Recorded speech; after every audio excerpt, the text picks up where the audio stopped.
സ്വാഗതം. പകൽ വാർത്ത ആരംഭിക്കുന്നു. ആദ്യം തലക്കെട്ട്.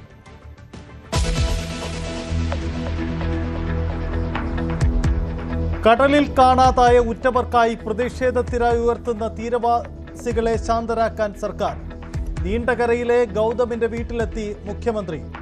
തിരുവനന്തപുരത്തെ മത്സ്യത്തൊഴിലാളികളുടെ വീടുകളിൽ ആഭ്യന്തരമന്ത്രിയും ഫിഷറീസ് മന്ത്രിയും. മുഖ്യമന്ത്രിക്കും കെ മുരളീധരനുമെതിരെ പരാതി പറഞ്ഞ പുല്ലുവിളയിലെ ജോണിന്റെ കുടുംബം. ഗൗതമിനും ജോണിനും ഷിജിനുമായുള്ള തിരച്ചിൽ തുടരുന്നു.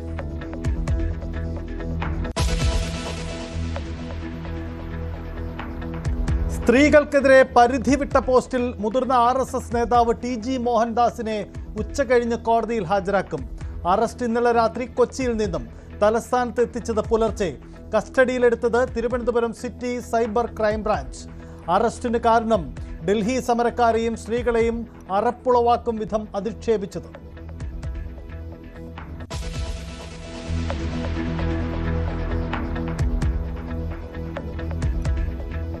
രാഷ്ട്രീയ പോരിലായി വന്ദേമാതരം ഉത്തരവ്. കടുപ്പിച്ച് പ്രതിപക്ഷം. ഉത്തരവിനെ ന്യായീകരിച്ചും സമ്പൂർണ്ണ ആലാപനമില്ലെന്ന് പറഞ്ഞും സർക്കാർ. യഥാർത്ഥ മതവിശ്വാസികൾ അംഗീകരിക്കില്ലെന്ന് മുഹമ്മദ് റിയാസ്. ആദ്യ ഭാഗമേ പാടൂ എന്ന് T സിദ്ദിഖ്.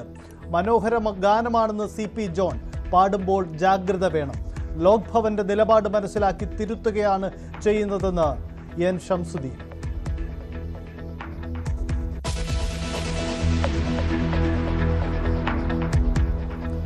തമിഴ് തായ്വാഴ്ത്ത് കഴിഞ്ഞു മതി. വന്ദേ ഭാരതമെന്ന് തമിഴ്നാട്. നിയമസഭാ പ്രമേയം പാസാക്കി.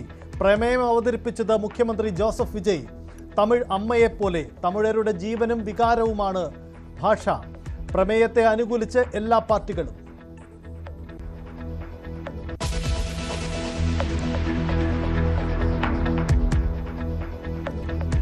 മുല്ലപ്പെരിയാറിന് മുകളിൽ കേരളത്തിന്റെ അനുമതിയില്ലാതെ ഡ്രോൺ പകർത്തി തമിഴ്നാട്. ഡ്രോൺ ക്യാമറയിൽ പകർത്തിയത് ഡാമും കനാലുകളും. പെരിയാർ കടുവ സങ്കേതത്തിന് മുകളിലെ ഡ്രോൺ പറത്തൽ മുല്ലപ്പെരിയാർ തുറന്ന ദിവസം. ദൃശ്യങ്ങൾ പെരിയകുളം MLAയുടെ ഇൻസ്റ്റാഗ്രാം പേജിൽ.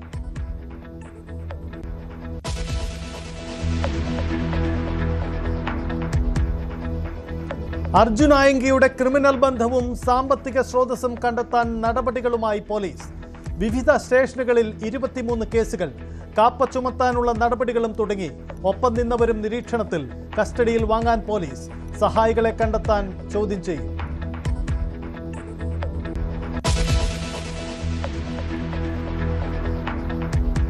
പിറവം പിറമാടം പള്ളിയിലെ തമ്മിൽ തല്ലിൽ കേസെടുത്ത പോലീസ്. വൈദികരും വിശ്വാസികളും അടക്കം 22 പേർ പ്രതികൾ. ജാമ്യമില്ലാ വകുപ്പുകൾ ചുമത്തി. ഓർത്തഡോക്സ് യാക്കോബായ പള്ളിത്തർക്കം പരിഹരിക്കുന്നത് വ്യാഴാഴ്ചയിലേക്ക് മാറ്റി ഹൈക്കോടതി.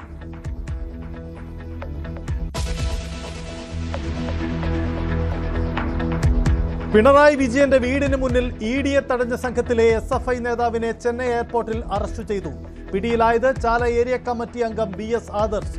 ഒളിവിൽ കഴിഞ്ഞത് വിദേശത്ത്. വിമാനമിറങ്ങിയ ഉടൻ അറസ്റ്റ് ലുക്കൌട്ട് നോട്ടീസ് പ്രകാരം.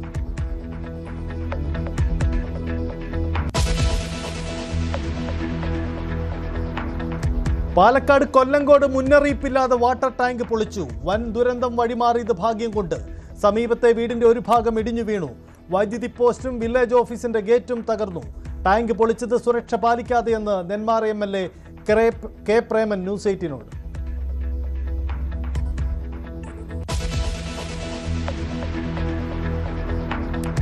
പട്ടാമ്പിയിൽ പന്നിക്കണിയിൽ നിന്ന് ഷോക്കേറ്റ യുവാവിന് ദാരുണാന്ത്യം. മരിച്ചത് തത്തനംപുള്ളി സ്വദേശി രവി. മൃതദേഹം കണ്ടെത്തിയത് ഇന്ന് രാവിലെ വയലിൽ. പ്രദേശത്ത് കാട്ടുപന്നികൾ ഇറങ്ങുന്നത് പതിവെന്ന് നാട്ടുകാർ.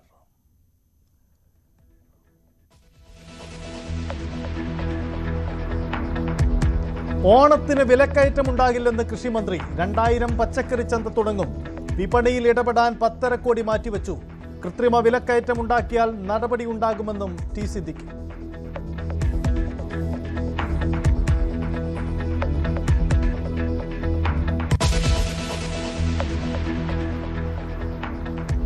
സവർക്കറെ പുകഴ്ത്തി ചോദ്യാവലി തയ്യാറാക്കിയ അധ്യാപകനെ സസ്പെൻഡ് ചെയ്തതിൽ BJP പ്രതിഷേധം. ചരിത്രം പഠിപ്പിക്കുമ്പോൾ എന്താണ് പ്രശ്നമെന്ന് ML അശ്വിനി. വിദ്യാഭ്യാസ മന്ത്രിയുടെ പരിപാടികൾ ബഹിഷ്കരിക്കും. സസ്പെൻഷൻ പ്രാഥമിക നടപടിയെന്നും കൂടുതൽ നടപടിക്ക് സാധ്യതയെന്നും വിദ്യാഭ്യാസ മന്ത്രി N ഷംസുദ്ദീൻ.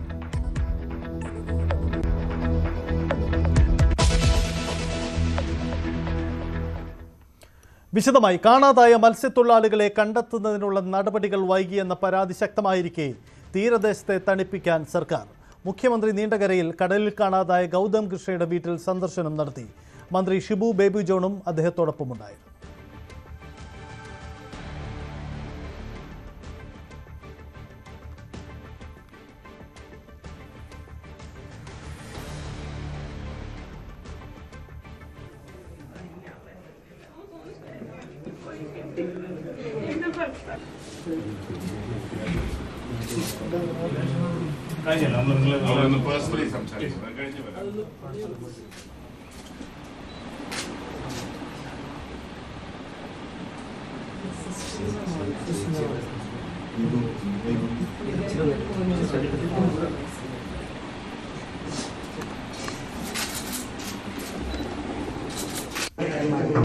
മൂന്ന് പേരെയാണ്, രണ്ടുപേരെ നഷ്ടപ്പെട്ടു, ഒരാളെ കാണാതായി. എന്തു പറഞ്ഞ് ആശ്വസിപ്പിക്കണമെന്ന് പോലും അറിയാൻ പറ്റാത്ത സ്ഥിതിയിലാണ് നമ്മൾ ചെയ്തത്. അവരെ കാണാതായ ആൾക്ക് വേണ്ടിയിട്ടുള്ള തിരച്ചിൽ ഇപ്പോഴും തുടരുകയാണ്. ഒരു കാലത്തും നടത്താത്ത രീതിയിലാണ് ആള് നഷ്ടപ്പെട്ടിട്ടും ഇത്രയും ദിവസമായിട്ടും തിരച്ചിൽ നടത്തുന്നത്. ചില കാലാവസ്ഥ, പ്രതികൂലമായ കാലാവസ്ഥയുടെ സമയത്ത് മാത്രമാണ് നടക്കാതിരുന്നത്. അല്ലാതെ എല്ലാ ദിവസങ്ങളിലും ഡോണിയർ വിമാനം ഉപയോഗിച്ചും ഹെലികോപ്റ്റർ ഉപയോഗിച്ചും ഉള്ള പരമാവധി സ്കൂബ ഡൈവിംഗ് സംവിധാനം ഉപയോഗിച്ചും ഒക്കെ നടത്തുകയാണ്. കാരണം വിഴിഞ്ഞത്തും ഒരാൾ, മുതലപ്പുഴയിലും ഇവിടെയും ഒരാൾ നഷ്ടപ്പെട്ടിട്ടുണ്ട്. അതിനു വേണ്ടിയിട്ടുള്ള തെരച്ചിൽ ഈ രണ്ട് സ്ഥലത്തും പരമാവധി എല്ലാ സംവിധാനങ്ങളെയും ഏകോപിപ്പിച്ചുകൊണ്ട് പരമാവധി നടത്തിയാണ്. പക്ഷെ ഇതുവരെ ഈ മൂന്നുപേരെയും കണ്ടെത്താൻ കഴിഞ്ഞിട്ടില്ല എന്നത് വളരെ ദൗർഭാഗ്യകരമായ കാര്യമാണ്. ഇപ്പോൾ തന്നെ അടിയന്തരമായി ചെയ്യേണ്ട താൽക്കാലികമായ സംവിധാനം ഉണ്ടാക്കും, പെർമനന്റ് ആയിട്ടുള്ള ഒരു സംവിധാനം ഉണ്ടാക്കും. അതിനൊരു സ്റ്റാൻഡേർഡ് ഓപ്പറേറ്റീവ് പ്രൊസീജിയർ ഉണ്ടാകുന്നതിന് വേണ്ടിയിട്ടുള്ള നിർദ്ദേശം കൊടുത്തിട്ടുണ്ട്. മന്ത്രി ശ്രീ അബ്ദുൽ ഗഫൂർ അതുപോലെ ശ്രീ ഷിബു ബേബി ജോണും ആ കാര്യത്തിൽ വളരെ ശ്രദ്ധയോടുകൂടി അവർ തന്നെ എല്ലാവരുമായിട്ട് ആലോചിച്ചു, മത്സ്യത്തൊഴിലാളികളുമായിട്ട് ആലോചിച്ചു കൂടി ചെയ്യാൻ വേണ്ടിയിട്ടുള്ള തീരുമാനമെടുത്തത്. ഇതാണ് മുഖ്യമന്ത്രിയുടെ പ്രതികരണം. അതേസമയം മുഖ്യമന്ത്രിക്കും മന്ത്രി കെ മുരളീധരനുമെതിരെ ആഭ്യന്തരമന്ത്രിയോട് പരാതി പറയുകയാണ് തിരുവനന്തപുരം പുല്ലുവിളയിൽ നിന്നും കാണാതായ മത്സ്യത്തൊഴിലാളി ജോണിന്റെ കുടുംബം. മന്ത്രിമാർ വീട്ടിലെത്തിയപ്പോഴായിരുന്നു കുടുംബം പരാതി പറഞ്ഞത്. ഏറെ പ്രതിഷേധങ്ങൾക്കും വിമർശനങ്ങൾക്കും ശേഷമാണ് കാണാതായ മത്സ്യത്തൊഴിലാളികളുടെ കുടുംബത്തെ സന്ദർശിക്കാൻ ആഭ്യന്തരമന്ത്രിക്കൊപ്പം ഫിഷറീസ് മന്ത്രി വി അബ്ദുൾ ഗഫൂർ എത്തിയത്. നമ്മുടെ ആവശ്യം നമ്മുടെ സർക്കാരിനോട് ചോദിക്കും. നമ്മുടെ ആവശ്യങ്ങൾ നമുക്ക് നമ്മുടെ സർക്കാരിനോട് ചോദിക്കാൻ പറ്റത്തുള്ളൂ. അപ്പൊ അങ്ങനെ ചോദിക്കുന്നതിനെ തെറ്റായിട്ട് ഒരിക്കലും ആരും വ്യാഖ്യാനിക്കരുത്. ഇതിൽ നിന്ന് വരുന്ന ഒരു മോശം പ്രതികരണം എന്ന് വെച്ചാൽ ചിലപ്പോ അത് ഒരു ചെറിയൊരു കാര്യമായിരിക്കും പറയുന്നത്, അത് തെറ്റിദ്ധരിപ്പിക്കപ്പെടുന്ന ഒരു സമൂഹം മുഴുവനും ഇങ്ങനെയാണ് എന്നൊരു രീതിയിൽ ചിന്തിച്ചു പോകും. അല്ല, മുഖ്യമന്ത്രിയുടെ പരാമർശങ്ങളും അങ്ങനെ ആയിരുന്നു. മുരളീധരൻ എന്ന് പറഞ്ഞ മന്ത്രിയും അദ്ദേഹവും അങ്ങനെ തന്നെയാണ്. 3 ദിവസം കഴിഞ്ഞ് കടലിൽ പോയിട്ട് ഇറങ്ങാൻ പറ്റത്തുള്ളൂ. മുഖ്യമന്ത്രി ഒരു ഇതിൽ പ്രസ് മീറ്റിൽ പറഞ്ഞിരിക്കുന്നത് അത് കടലിൽ അങ്ങനെയല്ലേ, കടൽ തീരത്ത് പോയാലുള്ള അവസ്ഥ അറിയാമല്ലോ. എന്നോട് ഫോൺ കോളിലും അദ്ദേഹം സൂചിപ്പിച്ചത്, അതെ, ഫോൺ സംസാരിച്ചപ്പോഴത്തേക്ക് അദ്ദേഹം പറഞ്ഞത് ഞങ്ങൾ കരക്കാർ കടലിലോട്ട് വന്നാലുള്ള അവസ്ഥ അറിയണം. അപ്പൊ ഇതൊക്കെ നമുക്ക് ഹർട്ട് ചെയ്യുന്നു. കാരണം ഞങ്ങളെ റെപ്രസെന്റ് ചെയ്തിട്ട് ഇരിക്കുന്ന വ്യക്തിയാണ്. അപ്പം ചെയറിന്റെ ഒരു പ്രധാനം അദ്ദേഹം മനസ്സിലാക്കേണ്ടതിന്റെ പ്രാധാന്യമുണ്ട്. ഗവൺമെന്റ് ആ കാര്യത്തിൽ നമ്മൾ ശക്തമായി തന്നെ നടപടിയെടുക്കുകയാണ്. ഇപ്പൊ തന്നെ ലൈഫിൽപ്പെടുത്തിയ ഒരാൾക്കും വീട് കിട്ടിയില്ല, മത്സ്യത്തൊഴിലാളി. ഇതാണ് ബഡ്ജറ്റിൽ തന്നെ മത്സ്യത്തൊഴിലാളികൾക്ക് വീട് വെച്ചു കൊടുക്കാനുള്ള പദ്ധതി. പിന്നെ ഈ പറഞ്ഞ പോലെ ഇപ്പം മെയിൻ്റനൻസ്, പിന്നെ SOP തയ്യാറാക്കാം. നമ്മൾ ഈ 2 മാസം അല്ലേ ആയോ. അപ്പോൾ ഇതിനിടയിൽ നമുക്ക് ചെയ്യാൻ പറ്റുന്ന എല്ലാ കാര്യങ്ങളും നമ്മൾ ചെയ്യും. ഫിഷറീസ് മിനിസ്റ്ററും അത് ഫോളോ അപ്പ് ചെയ്യുന്നത് നമ്മളത് ചെയ്യും. കഴിഞ്ഞതായാലും കഴിഞ്ഞു. നിങ്ങളെ ബുദ്ധിമുട്ടും വേദനയും ഞങ്ങൾ 100% ഉൾക്കൊള്ളുന്നുണ്ട്. നമുക്കുണ്ടായാൽ ആ വേദന എന്താണെന്നുള്ളത് നമുക്ക് മനസ്സിലാവും. അതുപോലെയാണ് നിങ്ങളെന്തെങ്കിലും പറഞ്ഞാൽ പോലും ഞങ്ങൾക്ക് അതിനകത്ത് വിഷമമില്ല. അത് അധികാരം കൊണ്ട് പറയുന്നതാണ്. പക്ഷേ നാളെ ഇതാർക്കും ഉണ്ടാവാതിരിക്കാൻ എങ്ങനെയെങ്കിലും തെരച്ചിൽ പൂർത്തിയാക്കി ജീവനോട് കൊണ്ടുവരാനുള്ള ശ്രമമാണ് ഇപ്പോൾ നടത്തുന്നത്. അത് ഞങ്ങൾ ഊർജിതമായി തന്നെ നടത്തും. നാളെ ക്യാബിനറ്റ് ഉണ്ട്, നമ്മൾ ആലോചിച്ചിട്ട് മറ്റു കാര്യങ്ങളിലൂടെ നിങ്ങളുടെ പറയാം. 2 ആഴ്ചക്കുള്ളിൽ അല്ലേ? പിന്നെ വേറെ നമ്മൾ ഇതാണ് നേരത്തെ സംസാരിക്കുന്നത്. ഇതാണ് ജോണിൻ്റെ കുടുംബത്തിൻ്റെ പ്രതികരണം. അതായത് ആഭ്യന്തരമന്ത്രിയോട് മുഖ്യമന്ത്രിക്കും ഒപ്പം തന്നെ മന്ത്രി കെ മുരളീധരൻ്റെ പ്രസ്താവനയ്ക്കെതിരെയുമാണ് പറയുന്നത്. ഒടുവിൽ പ്രതിഷേധം പരിധി കടക്കുന്നു എന്ന തിരിച്ചറിവിലാണ് സർക്കാരിൻ്റെ പുതിയ നീക്കമുണ്ടാകുന്നത്. വി വിനോദുണ്ട്. വിനോദ്, തീരത്തെ അനുനയിപ്പിച്ച് സർക്കാരിന് മുന്നോട്ട് പോകാനാവൂ എന്ന സാഹചര്യമാണ്. കാരണം പ്രതിഷേധം അതിരൂക്ഷമാണ്. ഇന്നത്തെ ഈ അനുനയ നീക്കം ഫലം കാണുന്നുണ്ടോ വിനോദ്? സൈത്ത്, തുടക്കത്തിൽ വലിയ പാളിച്ച ഉണ്ടായി എന്നുള്ള ആരോപണമാണ്. നീണ്ടകരയിലും അതോടൊപ്പം തന്നെ മുതലപ്പുഴയിലും വിഴിഞ്ഞത്തുമായി 3 മത്സ്യത്തൊഴിലാളികളെ കാണാതാകുന്നു. 11 ദിവസം പിന്നിടുകയാണ്. പക്ഷേ ഈ തുടക്കത്തിലൊരു ഏകോപനമില്ലായ്മ ഉണ്ടാകുന്നു. ഏജൻസികളുടെ ഒരു പ്രവർത്തനം കാര്യക്ഷമമായിരുന്നില്ല. ഇതൊക്കെ തന്നെയാണ് പ്രതിഷേധത്തിനിടയാക്കിയത്. മാത്രമല്ല, രമേശ് ചെന്നിത്തല ഇന്ന് വിഴിഞ്ഞത്ത് സന്ദർശിച്ചപ്പോൾ, പുല്ലുവിളയിൽ ജോണിൻ്റെ വീട് സന്ദർശിച്ചപ്പോൾ അദ്ദേഹത്തിൻ്റെ കുടുംബാംഗങ്ങൾ പറഞ്ഞത് മുഖ്യമന്ത്രിയുടെയും അതോടൊപ്പം തന്നെ കെ മുരളീധരൻ മന്ത്രിയുടെയും ഭാഗത്തു നിന്നുണ്ടായ സമീപനം അത് വേദനിപ്പിക്കുന്നതാണ്. അവർ ഫോണിലൂടെ സംസാരിച്ചപ്പോൾ കിട്ടിയ മറുപടികൾ വേദനിപ്പിക്കുന്നതായിരുന്നു. നിങ്ങൾ തീരത്തുള്ളവരാണ്, കടലുമായി ചേർന്ന് ജീവിക്കുന്നവരാണ്, ഞങ്ങൾ അവിടേക്ക് എത്തിക്കഴിഞ്ഞാൽ ഉണ്ടാകുന്ന പ്രശ്നങ്ങൾ, ഇതൊക്കെയാണ് മുഖ്യമന്ത്രി പറഞ്ഞത്.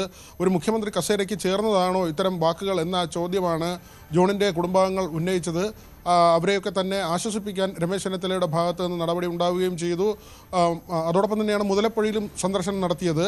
അതും നമ്മൾ എടുത്തു പറയേണ്ട ഒരു കാര്യമാണ്. കഴിഞ്ഞ 10 വർഷത്തിനിടെ 85 പേർക്കാണ് മുതലപ്പുഴയിൽ ജീവൻ നഷ്ടപ്പെട്ടത്, മത്സ്യത്തൊഴിലാളികൾക്ക്.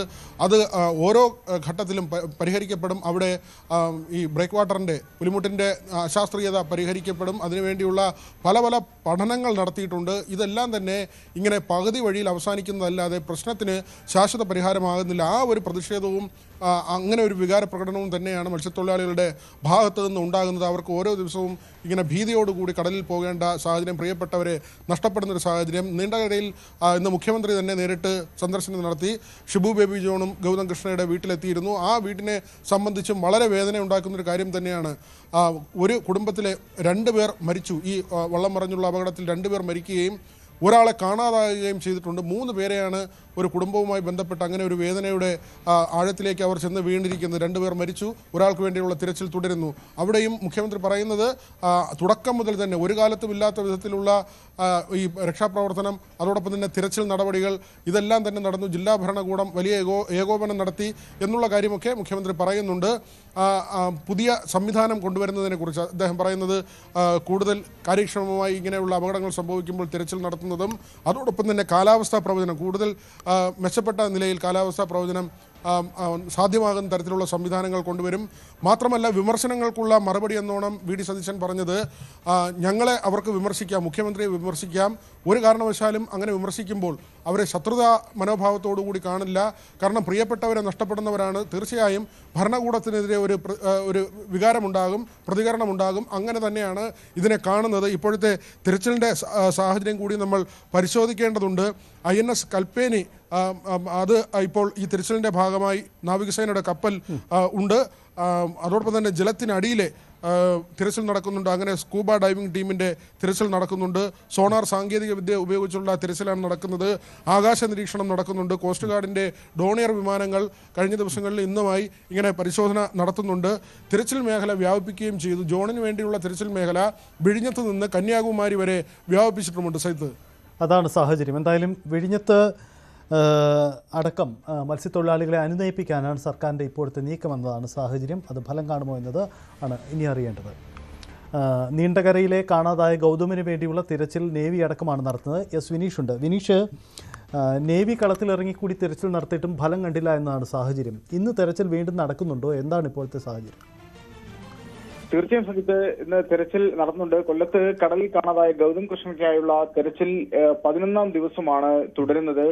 കോസ്റ്റ് പോലീസും marine police, coastal guard, navy എന്നിവർ സംയുക്തമായിട്ടാണ് ഈ ഒരു പരിശോധന നടത്തുന്നത്. നേവിയുടെ വിനോദ് സൂചിപ്പിച്ചതുപോലെ INS കൽപ്പേനിയാണ് തീരത്ത് വലിയ രീതിയിലുള്ള തിരച്ചിലുമായി ബന്ധപ്പെട്ട് എത്തിയിരിക്കുന്നത്. 8 മണിക്ക് ശേഷമായിരുന്നു നേവിയുടെ മുങ്ങൽ വിദഗ്ധർ കടലിൽ ഇറങ്ങിയത്. പ്രതികൂല സാഹചര്യമുണ്ട്. ഈ കള്ളക്കടൽ പ്രതിഭാസമൊക്കെ നിലനിൽക്കുന്ന സാഹചര്യമുണ്ട്. ഇതെല്ലാം ഈ തെരച്ചിലിന് വലിയൊരു വെല്ലുവിളിയായി തന്നെ തുടരുന്നുണ്ട്. എന്തായാലും വലിയ രീതിയിലുള്ള തെരച്ചിലാണ് നടത്തുന്നത്. ഹെലികോപ്റ്റർ അടക്കം ഉള്ള നിരീക്ഷണം ശക്തമാക്കിയിട്ടുണ്ട്. പക്ഷെ ഇതുവരെയും ഗൗതമിനെ കണ്ടെത്താൻ സാധിച്ചില്ല എന്നുള്ളത് വളരെ ദുഃഖകരമായ ഒരു സാഹചര്യമാണ്. അതേസമയം അതുപോലെ തന്നെ വിനോദ് സൂചിപ്പിച്ചതുപോലെ തന്നെ മുഖ്യമന്ത്രി അടക്കം ഇന്ന് ഗൗതമിന്റെ വീട്ടിലെത്തുകയും സന്ദർശനം നടത്തുകയൊക്കെ ചെയ്തിരുന്നു. അപ്പോൾ ഒരു കാലത്തും തെരച്ചിലാണ് നടത്തിയതെന്നും എല്ലാ സംവിധാനങ്ങളെയും ഏകോപിപ്പിച്ചാണ് തെരച്ചിൽ നടത്തുന്നതെന്നും ചെയ്യാൻ കഴിയുന്നതിന്റെ പരമാവധി സഹായങ്ങൾ ചെയ്യുമെന്നൊക്കെയാണ് കുടുംബത്തിന് വാഗ്ദാനം നൽകിയിരിക്കുന്നത്. മന്ത്രി ഷിബു ബേബി ജോണും ഒപ്പം ഉണ്ടായിരുന്നു. സജിത്ത്, അതാണ് സാഹചര്യം. എന്തായാലും തിരച്ചിൽ നടപടികൾ വീണ്ടും നടക്കുകയാണ്. തീരത്തെ ദുഃഖം പരിഹരിക്കാനുള്ള ഇടപെടലുകളാണ് സർക്കാർ ശ്രമിക്കുന്നത്. വിദ്വേഷ പരാമർശത്തിൽ അറസ്റ്റിലായ TG മോഹൻദാസിനെ ഉച്ചയ്ക്ക് ശേഷമാണ് തിരുവനന്തപുരത്തെ കോടതിയിൽ ഹാജരാക്കുക. വൈദ്യപരിശോധനകൾ പൂർത്തിയാക്കിയ ശേഷം അർദ്ധരാത്രിയോടെയാണ് മോഹൻദാസിനെ തിരുവനന്തപുരത്ത് എത്തിച്ചത്. ഡൽഹി ജന്തർ മന്ദറിൽ വിദ്യാർത്ഥികൾ നടത്തിയ പ്രക്ഷോഭത്തെക്കുറിച്ചും അതിൽ പങ്കെടുത്ത സ്ത്രീകളെക്കുറിച്ചും യൂട്യൂബ് ചാനലിലൂടെ വിദ്വേഷപരവും അധിക്ഷേപകരമായ പരാമർശങ്ങൾ നടത്തിയ കേസിലാണ് നടപടി. കൊച്ചി മട്ടാഞ്ചേരിയിലെ വീട്ടിൽ നിന്നും ഇന്നലെ രാത്രിയാണ് ഇയാളെ കസ്റ്റഡിയിലെടുത്തത്. ഡാൻ കുര്യൻ, ഡാനിലേക്ക് വരാം. എന്തായാലും അല്പസമയത്തുള്ളിൽ കോടതിയിൽ ഹാജരാക്കും. പാർലമെന്റ് മൺസൂൺ സെഷന്റെ 16-ാം ദിവസവും പ്രതിപക്ഷത്തിന്റെ പ്രതിഷേധത്തിൽ പ്രക്ഷുബ്ധമാണ്. കേന്ദ്ര ആഭ്യന്തരമന്ത്രി അമിത്ഷാ ഇന്നും സഭയിൽ എത്തിയില്ല. പ്രതിഷേധിച്ച വിദ്യാർത്ഥികൾക്ക് നേരെയുണ്ടായ പോലീസ് അതിക്രമത്തിൽ ആഭ്യന്തരമന്ത്രിയുടെ പ്രസ്താവന ആവശ്യപ്പെട്ടുകൊണ്ടുള്ള പ്രതിപക്ഷ പ്രതിഷേധം കടുത്തതോടെ ഇന്ന് 12 മണി വരെ ലോക്സഭ നിർത്തിവെക്കുകയാണ് ഉണ്ടായത്. അതിനുശേഷം വീണ്ടും സഭ ചേർന്നപ്പോഴും പ്രതിപക്ഷം പ്രതിഷേധം തുടർന്നതിനാൽ വീണ്ടും 2 മണി വരെ സഭ നിർത്തിവെച്ചിരിക്കുകയാണ്. അമിത്ഷാ മറുപടി പറയണമെന്ന് ബാനർ ഉയർത്തി പ്രതിപക്ഷ MP-മാർ രാവിലെ പാർലമെന്റിന് പുറത്തും വലിയ പ്രതിഷേധമാണ് സംഘടിപ്പിച്ചത്.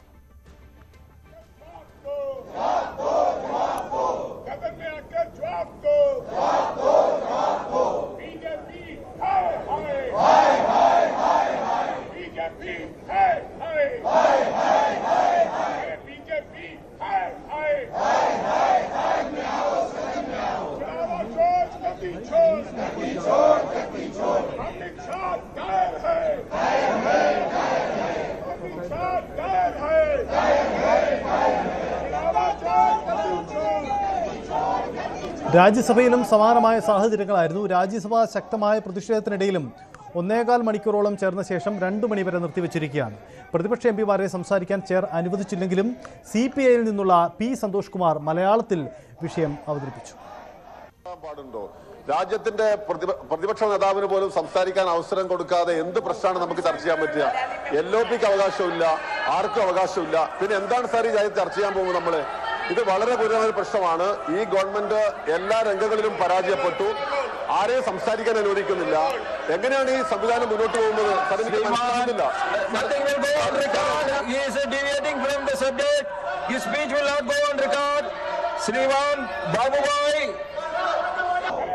രാജ്യസഭയിലെ കാഴ്ചകളും അങ്ങനെയായിരുന്നു.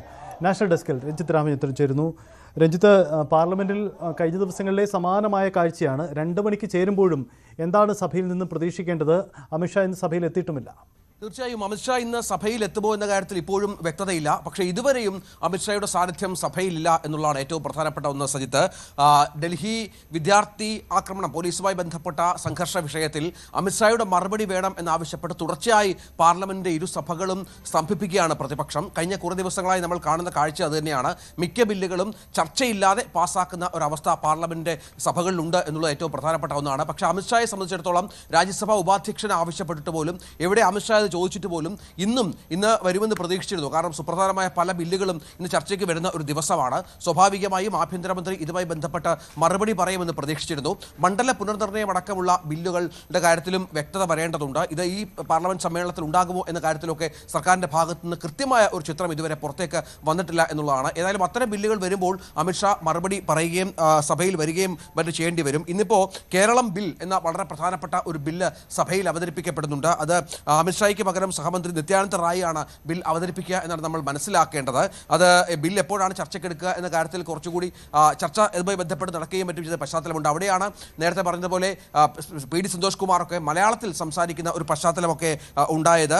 ബിൽ അവതരണത്തിനിടെ അമിത്ഷാ എവിടെയെന്ന് കേരളത്തിലെ MP-മാർ ചോദിക്കുന്ന കാഴ്ചകൾ കൂടി നമ്മൾ കാണുന്നുണ്ടായിരുന്നു. അതേസമയം പാർലമെന്റ് മന്ദിരത്തിൽ അമിത്ഷാ ഉണ്ട് എന്നാണ് ഇപ്പോൾ പുറത്തുവരുന്ന വിവരങ്ങൾ. പക്ഷേ അദ്ദേഹം സഭയിലേക്ക് എത്തിയിട്ടില്ല എന്നാണ് പ്രധാനപ്പെട്ട ഒന്ന്.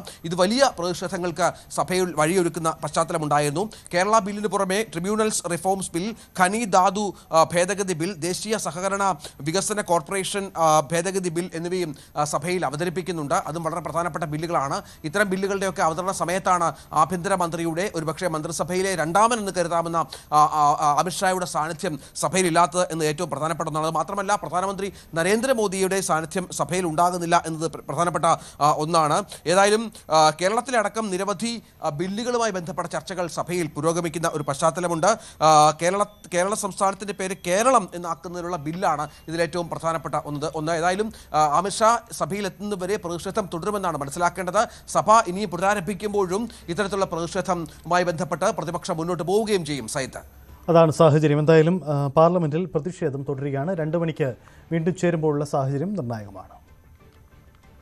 തമിഴ് തായ് വാഴ്ത്തുപാട്ട് നിർബന്ധമാക്കുന്ന പ്രമേയം പാസാക്കി തമിഴ്നാട് നിയമസഭ. മുഖ്യമന്ത്രി ജോസഫ് വിജയാണ് പ്രമേയം സഭയിൽ അവതരിപ്പിച്ചത്. തമിഴ് അമ്മയെപ്പോലെയാണെന്നും തമിഴരുടെ ജീവനും വികാരമാണെന്നും മുഖ്യമന്ത്രി നിയമസഭയിൽ പറഞ്ഞു.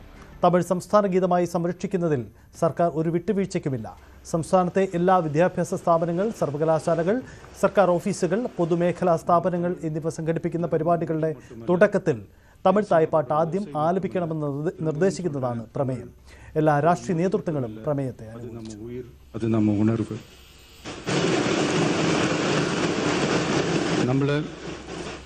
நம்மளை பெத்த தாய அம்மான்னு சொல்றப்பெல்லாம் பாசமும் சொந்தமும் நம்மளை அறியாமலே உயிரா, உறவா, உணர்வா, தானா உள்ளுக்குள்ள தோணும்ல. அதே மாதிரி ஏன் இன்னும் ஒரு படி மேலே போயே சொல்லலாம், தமிழ்னு சொன்னாலே எப்படி இருக்கும், என்ன ஆகும்னு சொல்லவா வேணும். தாய் எப்படி ஒரு மிகப்பெரிய புனிதமோ அப்படிதாங்க தாய்மொழியும். அதுலேயும் நம்ம தாய்மொழி, தமிழ் மொழி இப்படி சொல்கிறதே போதும், எல்லாருக்கும் நம்ம தாய்மொழி உணர்வை பற்றி புரியும்னு நினைக்கிறோம். நம்ம தாய் நமக்கு மிகப்பெரிய புனிதம்னா நம்ம எல்லாருக்குமான தமிழ் தாய் பற்றி சொல்லவா வேணும். தாயை போற்றுகிற, வாழ்த்துகிற தமிழ்நாட்டு மண் தமிழ்தாய் வாழ்த்து எப்படி விட்டுரும்? விடவும் மாட்டோம்.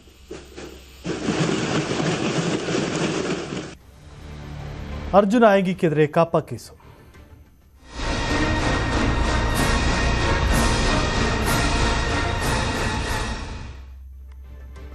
പോലീസ് ഉദ്യോഗസ്ഥനെ ഭീഷണിപ്പെടുത്തിയ കേസിൽ റിമാൻഡിൽ കഴിയുന്ന അർജുൻ ആയങ്കിയെ കസ്റ്റഡിയിൽ വാങ്ങാൻ പോലീസ്. കസ്റ്റഡി അപേക്ഷ കണ്ണൂർ സൈബർ പോലീസ് കൂത്തുപറമ്പ് കോടതിയിൽ സമർപ്പിക്കും. അർജുൻ ഉപയോഗിച്ചിരുന്ന മൊബൈൽ ഫോൺ, ക്രിമിനൽ സംഘങ്ങളുമായുള്ള ബന്ധം, സാമ്പത്തിക സ്രോതസ് തുടങ്ങിയവ ഉൾപ്പെടെ കണ്ടെത്താനാണ് നടപടി. ഇതിനിടയിൽ ഇയാൾക്കെതിരെ കാപ്പ ചുമത്താനുള്ള നടപടികളും പോലീസ് ആരംഭിച്ചു. തലശ്ശേരി സബ് ജയിലിൽ 14 ദിവസത്തെ റിമാൻഡിൽ കഴിയുന്ന അർജുൻ ആയങ്കിയെ കസ്റ്റഡിയിൽ ആവശ്യപ്പെട്ട് പോലീസ് അപേക്ഷ നൽകും. പ്രധാനമായും ഇയാൾ ഉപയോഗിച്ച ഫോൺ ഉൾപ്പെടെ കണ്ടെത്തേണ്ടതുണ്ട്. അതോടൊപ്പം ഇയാൾക്ക് ഒളിവിൽ കഴിയാൻ സഹായിച്ച അല്ലെങ്കിൽ ഇയാൾക്ക് വാഹനവും പണവും നൽകുന്ന ആളുകളെക്കുറിച്ച് വിശദമായി കണ്ടെത്താനാണ് ഇപ്പോൾ പോലീസിന്റെ നീക്കം. അതിനായാണ് ഇയാൾ കസ്റ്റഡിയിൽ വാങ്ങുന്നത്. കസ്റ്റഡിയിൽ വാങ്ങി വിശദമായി ചോദ്യം ചെയ്യും. എന്തായാലും ഇത് സംബന്ധിച്ച് ഏറ്റവും പ്രധാനമായും ഇയാൾക്കെതിരെ കാപ്പ ചുമത്താനുള്ള നടപടികളും പോലീസ് ആരംഭിച്ചിട്ടുണ്ട്. 23 കേസുകളാണ് വധശ്രമം ഉൾപ്പെടെ ഉള്ളത് അർജുൻ ആയങ്കിക്കെതിരെ ഉള്ളത്. അതുകൊണ്ട് തന്നെ ഇയാൾക്കെതിരെ കാപ്പ ചുമത്തി ജയിലിലടക്കുക, അതാണിപ്പോൾ പോലീസിന്റെ നീക്കം. ഇതിനായുള്ള നടപടികൾ ആരംഭിച്ചിട്ടുണ്ട്. വധശ്രമം, തട്ടിക്കൊണ്ടുപോകൽ, സ്വർണം പൊട്ടിക്കൽ, കവർച്ച തുടങ്ങി 23 കേസുകളാണ്. ഗുരുതരമായ കുറ്റകൃത്യങ്ങളിൽ ഏർപ്പെടുന്ന ഒരാളായതുകൊണ്ട് തന്നെ കാപ്പ ചുമത്തി ഇയാളെ ജയിലിലടക്കുക, അതാണ് പോലീസിന്റെ ഇപ്പോഴത്തെ നീക്കം. ഇനിയിപ്പോൾ കൊച്ചിയിലെ 2 കേസുകളിൽ ഇയാളുടെ അറസ്റ്റ് രേഖപ്പെടുത്താനുണ്ട്. കണ്ണൂരിലെ പോലീസിന്റെ നടപടികൾ പൂർത്തിയാക്കിയതിന് ശേഷമായിരിക്കും കൊച്ചിയിലെ അറസ്റ്റ് രേഖപ്പെടുത്തുന്നത് സംബന്ധിച്ച് അല്ലെങ്കിൽ കൊച്ചിയിലേക്ക് കൊണ്ടുപോകുന്നത് സംബന്ധിച്ചൊക്കെ തീരുമാനങ്ങൾ ഉണ്ടാകുക. ഏതായാലും കണ്ണൂരിൽ വിശദമായ അന്വേഷണം നടത്താനാണ് ഇപ്പോൾ തീരുമാനിച്ചിട്ടുള്ളത്. ഇതിന്റെ ഭാഗമായാണ് ഇയാളെ കസ്റ്റഡിയിൽ വാങ്ങുന്നതും. ഏതായാലും ബുധനാഴ്ച രാത്രിയോടുകൂടിയാണ് അർജുൻ ആയങ്കി കണ്ണൂരിലെത്തുന്നത്. പിന്നീട് പ്രണവ് കുട്ടൻ എന്ന് പറയുന്ന സോളാർ ഇൻസ്റ്റലേഷൻ ചെയ്യുന്ന ഇയാളുടെ സുഹൃത്തുക്കളുടെ കാറിലായിരുന്നു വ്യാഴാഴ്ച മുഴുവൻ ഇയാൾ ഉണ്ടായിരുന്നത്. അതിനുശേഷം അതാണ് ബൈജു സൂചിപ്പിച്ചതാണ് സാഹചര്യം. എന്തായാലും ഇതിൽ വളരെ പ്രധാനപ്പെട്ട നീക്കത്തിലേക്കാണ് പോലീസ് വരുന്നത്. പ്രതിപക്ഷ നേതാവ് പിണറായി വിജയന്റെ വീട്ടിലെത്തിയ ED സംഘത്തെ തടഞ്ഞ കേസിൽ ഒളിവിൽ കഴിഞ്ഞിരുന്ന SFI നേതാവ് അറസ്റ്റിൽ. സംഭവത്തെ തുടർന്ന് ഒളിവിൽ പോയ SFI നേതാവ് ആദർശ് BSനെ ചെന്നൈ എയർപോർട്ടിൽ വെച്ചാണ് അറസ്റ്റ് ചെയ്തത്. ED കേസിൽ ലുക്കൌട്ട് നോട്ടീസ് പുറപ്പെടുവിച്ചിരുന്ന ഇയാൾ ദിവസങ്ങളായി ഒളിവിലായിരുന്നു. വിദേശത്തു നിന്നും ചെന്നൈ വിമാനത്താവളത്തിൽ മടങ്ങിയെത്തിയപ്പോഴാണ് അറസ്റ്റ്. സ്വാതന്ത്ര്യ ദിനാഘോഷത്തിൽ വന്ദേമാതരം പാടണമെന്ന ചീഫ് സെക്രട്ടറിയുടെ സർക്കുലറിനെ ചൊല്ലിയുള്ള രാഷ്ട്രീയ വിവാദം കടക്കുകയാണ്.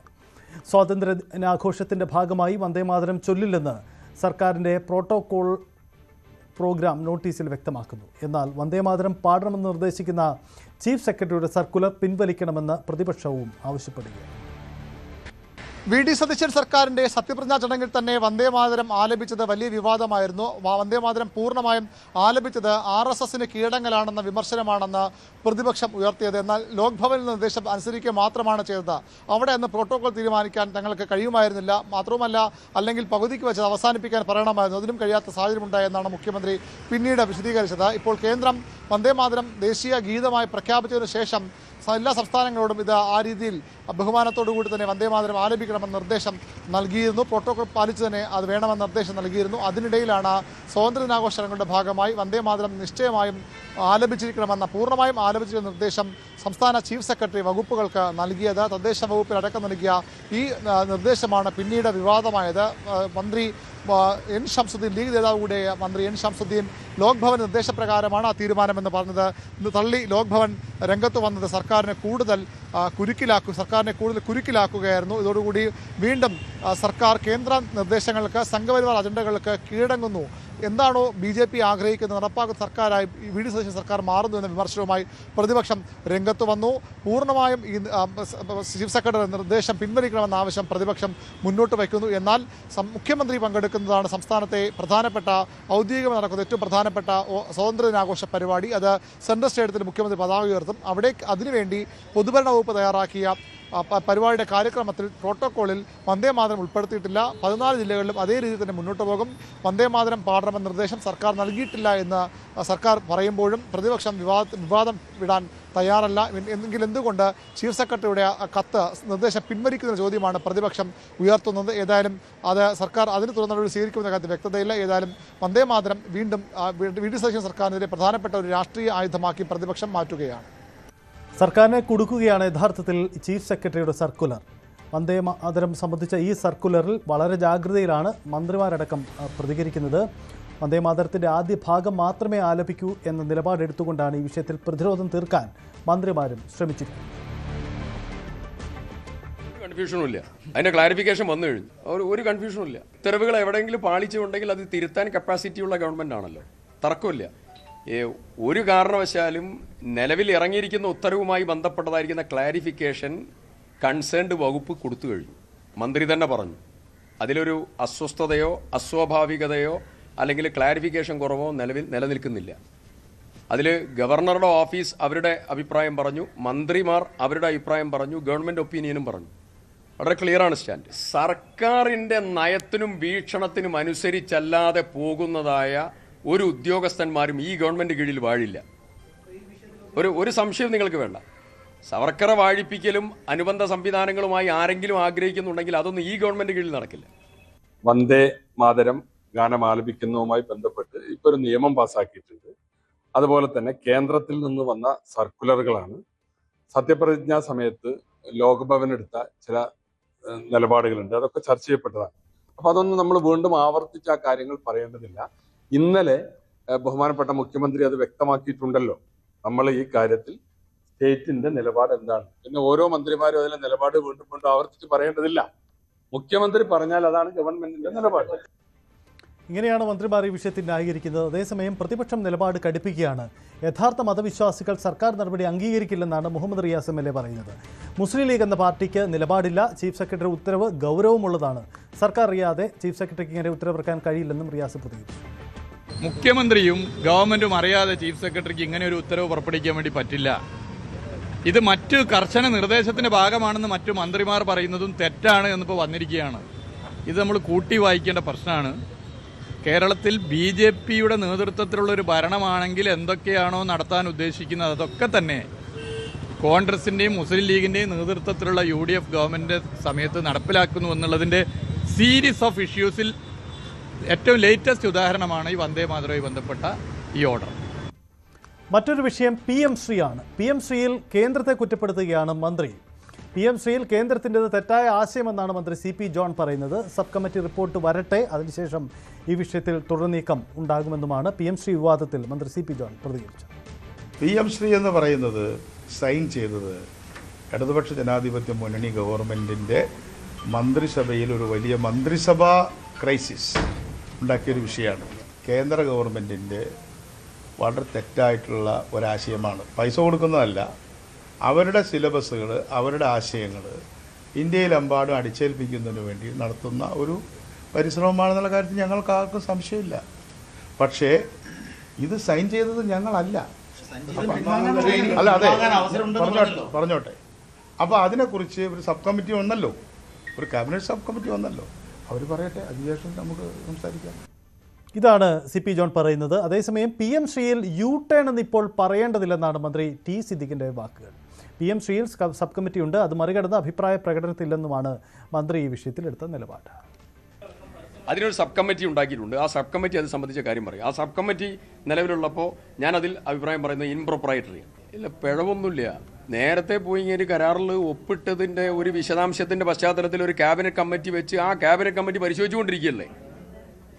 ക്യാബിനറ്റ് കമ്മിറ്റി പരിശോധിച്ചുകൊണ്ടിരിക്കുകയാണ്. ആ പരിശോധിച്ചതിൻ്റെ റിപ്പോർട്ട് വരട്ടെ. പിന്നെ ഇവിടെ U-ടേൺ ഉണ്ടാകുന്നതിന് മുമ്പ് U-ടേൺ എന്ന് പറഞ്ഞാൽ എങ്ങനെ നടക്കുക? ഇതാണ് ഈ വിഷയത്തിൽ PM ശ്രീ വിഷയത്തിൽ ഇന്ന് 2 മന്ത്രിമാർ പ്രതികരിച്ചത്. മറ്റൊരു വിവാദമുണ്ടായിരുന്നു, അത് ഫ്രീഡം ക്വിസുമായി ബന്ധപ്പെട്ടാണ്. ഫ്രീഡം ക്വിസ് ചോദ്യാവലി വിവാദത്തിൽ അധ്യാപകനെ സസ്പെൻഡ് ചെയ്തത് പ്രാഥമിക നടപടി മാത്രമെന്നാണ് മന്ത്രി N ഷംസുദ്ദീൻ്റെ വാക്കുകൾ. കൂടുതൽ ഉദ്യോഗസ്ഥർക്ക് പങ്കുണ്ടെങ്കിൽ നടപടി ഉണ്ടാകും. അധ്യാപകർ വ്യക്തിപരമായ ആശയങ്ങളും രാഷ്ട്രീയവും പ്രചരിപ്പിക്കുന്ന വേദിയാക്കി വിദ്യാഭ്യാസ മേഖലയെ മാറ്റരുതെന്നും മന്ത്രി പറയുന്നു. പ്രഥമ ദൃഷ്ട്യാ ഇദ്ദേഹത്തെക്കുറിച്ചാണ് ആരോപണമുള്ളത്. ഈ പ്രവൃത്തിയിൽ മറ്റാർക്കെങ്കിലും പങ്കോ അല്ലെങ്കിൽ അവരും ഇതേപോലെ തങ്ങളുടെ താല്പര്യങ്ങളും ആശയങ്ങളും നടപ്പാക്കി വിദ്യാഭ്യാസ രംഗത്തിൽ പ്രശ്നം ഉണ്ടാക്കാൻ ശ്രമിച്ചിട്ടുണ്ടെങ്കിൽ, അതിൽ വേറെ ആർക്കെങ്കിലും പങ്കുണ്ടെങ്കിൽ അവർക്കും അച്ചടക്ക നടപടി നേരിടേണ്ടി വരും. അതേസമയം ഈ വിവാദത്തിൽ അധ്യാപകനെ സസ്പെൻഡ് ചെയ്ത നടപടിയിലും പ്രതിഷേധം ഉയരുകയാണ്. BJP-യാണ് പ്രതിഷേധവുമായി രംഗത്ത് വരുന്നത്. പള്ളത്തുടുക്ക സ്കൂൾ അധ്യാപകൻ ഗുരുപ്രസാദിനെതിരെയുള്ള നടപടിയിലാണ് BJP-യുടെ പ്രതിഷേധം. ചരിത്രം പഠിപ്പിക്കുമ്പോൾ എന്താണ് പ്രശ്നമെന്നും അധ്യാപകനെതിരെ നടപടി പിൻവലിക്കണമെന്നും BJP കാസർഗോഡ് ജില്ലാ അധ്യക്ഷ ML അശ്വിനി പറയുന്നു. വിദ്യാഭ്യാസ മന്ത്രിയുടെ പരിപാടികൾ BJP ജനപ്രതിനിധികൾ ബഹിഷ്കരിക്കുമെന്നുമാണ് അവരുടെ വാക്ക്. പിറവം പിറമാടം പള്ളിയിലെ സംഘർഷത്തിൽ ഓർത്തഡോക്സ് യാക്കോബായ വിഭാഗത്തിനെതിരെ കേസ്. വൈദികരടക്കം 22 പേർക്കെതിരെയാണ് ജാമ്യമില്ലാ വകുപ്പ് ചുമത്തി കേസെടുത്തിരിക്കുന്നത്. തടഞ്ഞുവയ്ക്കൽ, അസഭ്യം പറയൽ, പരിക്കേൽപ്പിക്കൽ അടക്കമുള്ള വകുപ്പുകൾ ചുമത്തിയാണ് കേസ്. അതേസമയം ഓർത്തഡോക്സ് യാക്കോബായ സഭകളുമായി ബന്ധപ്പെട്ട തർക്കത്തിൽ ഹൈക്കോടതി വ്യാഴാഴ്ച വിധി പറയും. ഹൈക്കോടതി ഈ കേസ് ഇപ്പോൾ വ്യാഴാഴ്ചത്തേക്കാണ് മാറ്റിയിട്ടുള്ളത്. വ്യാഴാഴ്ചത്തേക്ക് വിധി പറയാനായിട്ടാണ് മാറ്റിയിട്ടുള്ളത്. യാക്കോബായ ഓർത്തഡോക്സ് സഭയുമായി ബന്ധപ്പെട്ടുകൊണ്ട് പള്ളികളിൽ 5ഓളം പള്ളികളിൽ ഒരു തർക്കം നിലനിൽക്കുന്നതുമായി ബന്ധപ്പെട്ടാണ് ഹൈക്കോടതി കേസ് പരിഗണിച്ചത്. 1934 ഭരണഘടന അനുസരിച്ചുകൊണ്ട് അത് പ്രകാരം നിയമിക്കപ്പെട്ട വികാരിമാർക്ക് പള്ളിയിൽ പ്രവേശിച്ച് ശുശ്രൂഷ നടത്താനുള്ള അനുമതി നൽകണമെന്ന് ആവശ്യപ്പെട്ടുകൊണ്ടാണ് ഓർത്തഡോക്സ് വിഭാഗം കോടതിയെ സമീപിക്കുന്നത്. പിന്നീട് സിംഗിൾ ബെഞ്ചിൻ്റെ വിധി അവർക്ക് അനുകൂലമാവുകയും ചെയ്തത്. ഇതിനെതിരെയാണ് യാക്കോബായ വിഭാഗം അപ്പീൽ നൽകുകയും ഇതാ ഇപ്പോൾ യാക്കോബായ വിഭാഗത്തിന് കൈവശമുള്ള പള്ളികളിലാണ് അത് അവിടേക്ക് ഈ രീതിയിലുള്ള ഒരു ആരാധന നടത്താനുള്ള അനുമതി നൽകുന്നത് അത് ശരിയായ രീതിയിലുള്ള ഇടപെടൽ അല്ല എന്നതടക്കമുള്ള കാര്യങ്ങൾ ചൂണ്ടിക്കാണിച്ചുകൊണ്ടും ഈ ഉത്തരവ് സ്റ്റേ ചെയ്യണമെന്നും ആവശ്യപ്പെട്ടുകൊണ്ടുമാണ് യാക്കോബായ വിഭാഗം കോടതിയെ സമീപിക്കുകയും ചെയ്തത്. ഇതിൽ സർക്കാർ ചില ഇടപെടലുകൾ നടത്തുന്നത് അടക്കമുള്ള കാര്യങ്ങൾ സർക്കാർ ചൂണ്ടിക്കാണിച്ചിരുന്നു.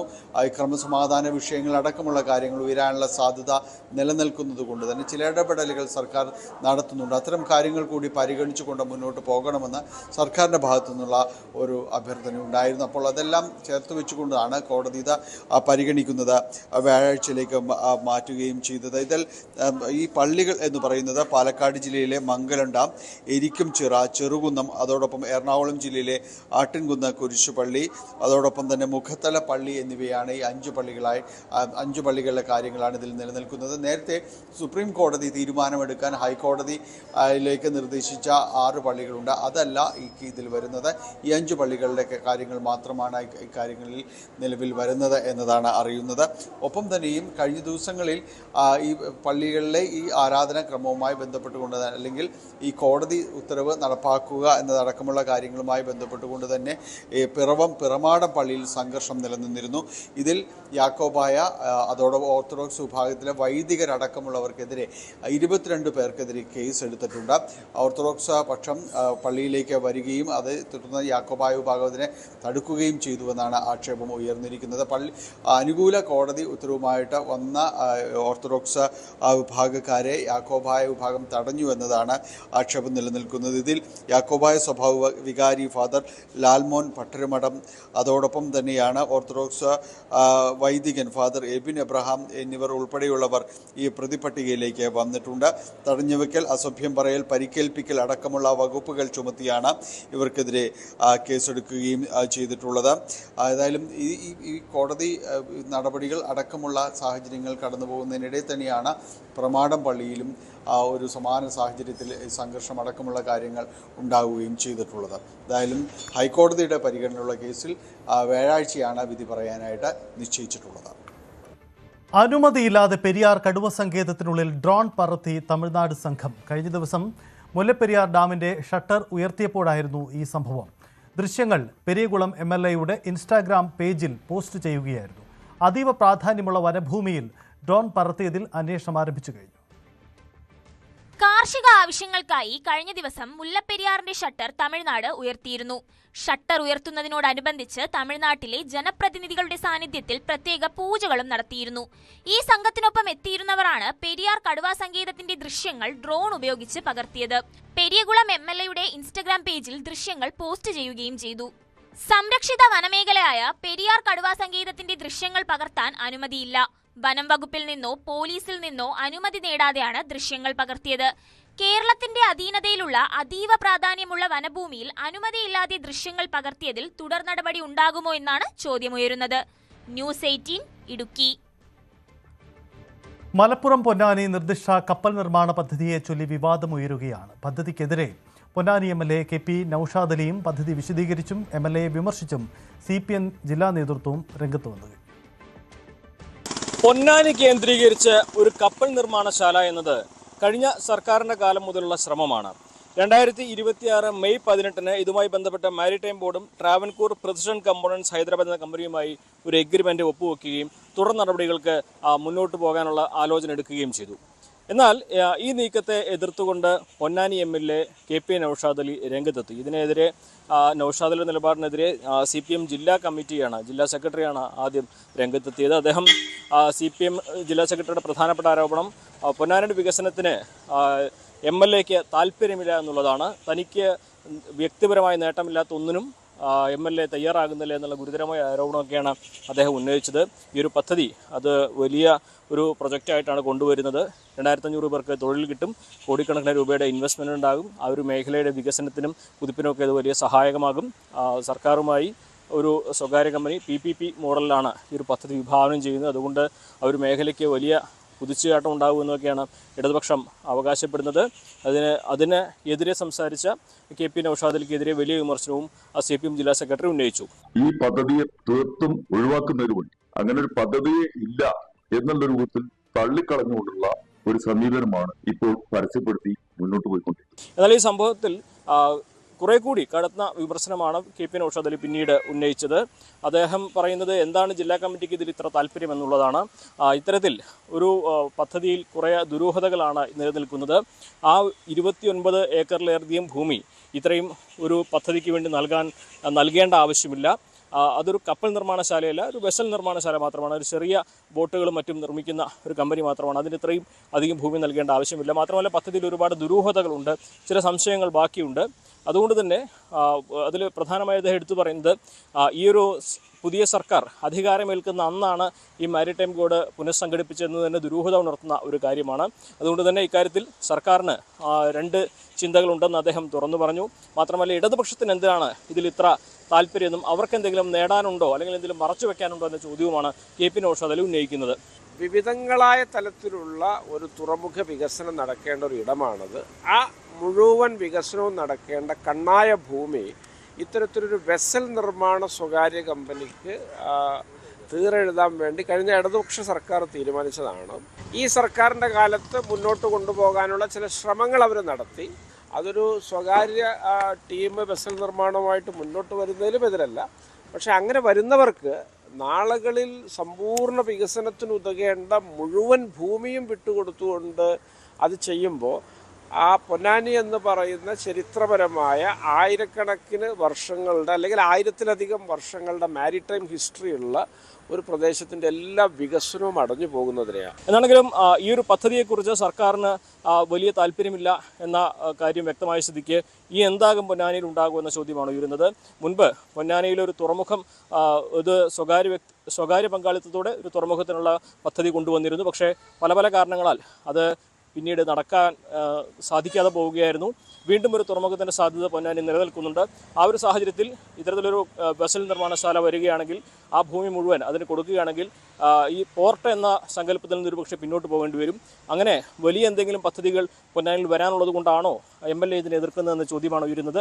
എന്നാണെങ്കിലും പൊന്നാനിയുടെ വികസനത്തിന് അവിടുത്തെ സാധ്യത ഉപയോഗപ്പെടുത്തണമെന്ന് പൊന്നാനി MLAക്ക് അഭിപ്രായമുണ്ടെങ്കിൽ പോലും CPM കൊണ്ടുവന്ന ഈ പദ്ധതിയെ എതിർക്കുന്നു എന്നുള്ളത് മറ്റെന്തെങ്കിലും വലിയ പദ്ധതികൾക്ക് വേണ്ടിയാണോ എന്ന ചോദ്യമാണ് ഉയരുന്നത്. CV Anumod, news 18. ഓണത്തിന് കൃഷി വകുപ്പ് 2000 പച്ചക്കറി ചന്തകൾ തുടങ്ങുമെന്ന് മന്ത്രി T. സിദ്ദിഖ്. വില വർധനവ് തടയാൻ ശക്തമായ നടപടികൾ ഉണ്ടാകും. കൃഷി വകുപ്പ്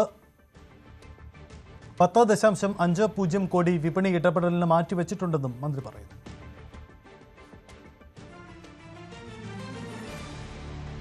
കാസർകോട്ടെ റവന്യൂ ഉദ്യോഗസ്ഥയുടെ ആത്മഹത്യയിൽ അന്വേഷണം നടക്കുന്നുവെന്ന് റവന്യൂ മന്ത്രി AP അനിൽകുമാർ. ഉദ്യോഗസ്ഥ മരിക്കും മുമ്പ് കൊടുത്ത മൊഴിയിൽ ആർക്കെതിരെയും പരാമർശമില്ല. സെഷൻ മാറിയതാണോ മറ്റ് എന്തെങ്കിലും പ്രശ്നം ആണോ എന്നത് അന്വേഷണം കഴിഞ്ഞ ശേഷം പറയാം. എല്ലാ കാര്യത്തിലും രാഷ്ട്രീയം കലർത്തുന്നത് പ്രതിപക്ഷ നേതാവിന് നല്ലതല്ലെന്നുമാണ് മന്ത്രിയുടെ പ്രതികരണം. എന്താണ് സംഭവിച്ചത്, എവിടെയാണ് വീഴ്ച പറ്റിയിട്ടുള്ളത്, അവർ ആത്മഹത്യ ചെയ്യാനുള്ള കാര്യത്തിൽ ഏതെങ്കിലും തരത്തിലുള്ള വീഴ്ച ഉണ്ടായിട്ടുണ്ടോ, എന്തെങ്കിലും ഉദ്യോഗസ്ഥന്മാരുടെ ഭാഗത്തു നിന്നുള്ള വീഴ്ചയാണോ എന്നുള്ള കാര്യമൊക്കെ അന്വേഷിക്കാൻ വേണ്ടി പറഞ്ഞിട്ടുണ്ട്. അതുമായി ബന്ധപ്പെട്ട് ഏതെങ്കിലും രീതിയിലുള്ള റിപ്പോർട്ട് അതിനകത്ത് വന്നു കഴിഞ്ഞാൽ തീർച്ചയായിട്ടും നടപടി ഉണ്ടാവും. പക്ഷേ ഞങ്ങൾക്ക് ലഭിച്ച, ഞാൻ ജില്ലാ കളക്ടറുമായിട്ട് സംസാരിച്ചിരുന്നു. അപ്പോൾ ആ കളക്ടർ ഉൾപ്പെടെ സൂചിപ്പിച്ചതും ആ കുട്ടി വിഷം കഴിച്ച് 2 ദിവസം കഴിഞ്ഞാണ് മരിക്കുന്നത്. അപ്പോൾ ഹോസ്പിറ്റലിൽ വെച്ച് പോലീസിന് വ്യക്തമായ മൊഴി കൊടുത്തിട്ടുണ്ട്. ആ മൊഴി കൊടുത്തതിനകത്തും വീട്ടിലും ഓഫീസിലുമുള്ള സ്ട്രെസ്സാണ് കാരണം. എനിക്ക് ആരോടും പരാതിയില്ല, ആരെയും കുറ്റപ്പെടുത്തുന്നില്ല എന്നുള്ള രീതിയിൽ മൊഴി കൊടുത്തിട്ടുണ്ട് എന്നാണ് മനസ്സിലാക്കിയിട്ടുള്ളത്. ഞാൻ ജില്ലാ കളക്ടറോട് പറഞ്ഞിട്ടുണ്ട് അത്തരം കാര്യങ്ങൾ ഉൾപ്പെടെ ഇതിനകത്ത് ഏതെങ്കിലും തരത്തിലുള്ള വീഴ്ച വന്നിട്ടുണ്ടോ. അതോടൊപ്പം തന്നെ ഈ കുട്ടി സീനിയർ ക്ലർക്കാണ്, അവരെ സ്ഥലം മാറ്റി ഉൾപ്പെടെയുള്ള കാര്യങ്ങളുമായി ബന്ധപ്പെട്ട് പറഞ്ഞു. ഈ ഗവൺമെൻറ് വന്നതിന് ശേഷമാണോ അത് നടന്നത്, അതിന് മുമ്പാണോ നടന്നത് എന്നുള്ള കാര്യമൊക്കെ അന്വേഷിക്കാൻ പറഞ്ഞിട്ടുണ്ട്. ഞാൻ മനസ്സിലാക്കുന്നത് പാലക്കാട് കൊല്ലങ്കോട് പഴക്കം ചെന്ന വാട്ടർ ടാങ്ക് പൊളിച്ചു മാറ്റുന്നതിനിടയിൽ വലിയ ദുരന്തം ഒഴിവായത് തലനാരിഴയ്ക്ക്. എന്നിട്ടും സമീപത്തെ വീടിൻ്റെ ഒരു ഭാഗം തകരുകയും ഇലക്ട്രിക് പോസ്റ്റ് ഒടിഞ്ഞു വീഴുകയും വില്ലേജ് ഓഫീസിൻ്റെ മതിലും ഗേറ്റും പൂർണ്ണമായി തകരുകയും ചെയ്തു. ടാങ്ക് തകർന്നു വീഴുമ്പോൾ പരിസരത്ത് നിരവധി ആളുകളും വാഹനങ്ങളും ഉണ്ടായിരുന്നു.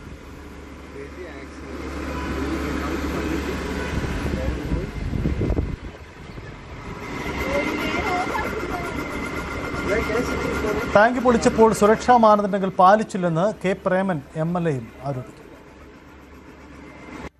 ആരുടെ ഭാഗത്ത് നിന്ന് അതിൽ വീഴ്ചയുണ്ടായാലും അത് കൃത്യമായി അന്വേഷിച്ച് ആവശ്യമായ നടപടി സ്വീകരിക്കുമെന്നാണ് എനിക്കിപ്പോൾ അറിയിക്കാനുള്ളത്. അതിനൊക്കെ കുറിച്ച് ഒരു അപകടം ഒഴിവാക്കുന്നതിന് വേണ്ടി പുതിയൊരു അപകടം സൃഷ്ടിക്കുന്നതിനോട് ഒരു കാരണവശാലും യോജിക്കുന്നില്ല. അപ്പോൾ എന്താണ് ഇത് സംഭവിച്ചത് എന്ന് ബന്ധപ്പെട്ട ഉദ്യോഗസ്ഥരെ വിളിച്ച് അന്വേഷിച്ചുകൊണ്ടിരിക്കുന്നുണ്ട്. എന്തായാലും ഇവരുടെ ഭാഗത്ത് നിന്ന് അനാസ്ഥ ഉണ്ടായിട്ടുണ്ടെങ്കിൽ, വീഴ്ച ഉണ്ടായിട്ടുണ്ടെങ്കിൽ കൃത്യമായ നടപടി സ്വീകരിക്കുമെന്ന് തന്നെയാണ് അറിയിക്കാനുള്ളത്. പൊളിക്കാൻ ആവശ്യമായിട്ടുള്ള നിയമ നടപടികൾ സ്വീകരിക്കാൻ വേണ്ടി ആവശ്യപ്പെട്ടുകൊണ്ട് KWAയുടെ AE വന്നിരുന്നു. അപ്പൊ അത് നിൽക്കുന്നത് അപകടമാണ് എന്നുള്ളത് കൊണ്ട് തന്നെ അത് പൊളിക്കാൻ ആവശ്യമായിട്ടുള്ള മറ്റു സാങ്കേതിക നടപടിക്രമം പൂർത്തീകരിക്കാൻ വേണ്ടിയിട്ടുള്ള നിർദ്ദേശവും കൊടുത്തിരുന്നതാണ്. അത് ഇപ്പോൾ ഈ പൊളിച്ച സമയത്തുണ്ടായിട്ടുള്ള അനാസ്ഥ എന്താണ് സംഭവിച്ചത് എന്ന് അറിയില്ല.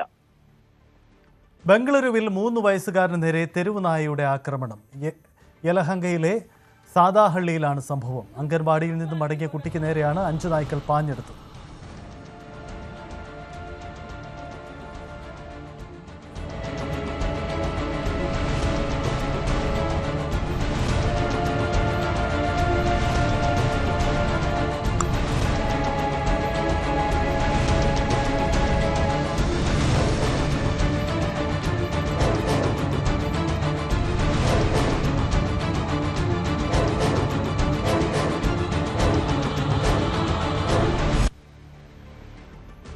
കർണാടക ഖാനാപൂർ താലൂക്കിലെ സിദ്ധഗുഡ എന്ന പ്രശസ്തമായ സിദ്ധേശ്വര ക്ഷേത്രത്തിലെ പ്രതിഷ്ഠകൾ നശിപ്പിക്കപ്പെട്ടതായി പരാതി. ക്ഷേത്രത്തിന് മുന്നിൽ സ്ഥിതി ചെയ്യുന്ന ശിവലിംഗം, തന്തി വിഗ്രഹം, ആമവിഗ്രഹം, ബൃന്ദാവനം എന്നിവ ഉൾപ്പെടെയുള്ള നിരവധി വിഗ്രഹങ്ങൾ അക്രമികൾ തകർത്തു. പ്രദേശവാസികൾ ഖാനാപൂർ പോലീസിനെ സമീപിച്ച് പരാതി നൽകുകയും കുറ്റക്കാരെ ഉടൻ അറസ്റ്റ് ചെയ്യണമെന്ന് ആവശ്യപ്പെടുകയും ചെയ്തിട്ടുണ്ട്. ക്ഷേത്രത്തിന് മതിയായ സുരക്ഷ ഉറപ്പാക്കണമെന്നും ഭാവിയിൽ ഇത്തരത്തിലുള്ള സംഭവങ്ങൾ ആവർത്തിക്കാതിരിക്കാൻ നടപടി സ്വീകരിക്കണമെന്നും ആവശ്യമുണ്ട്.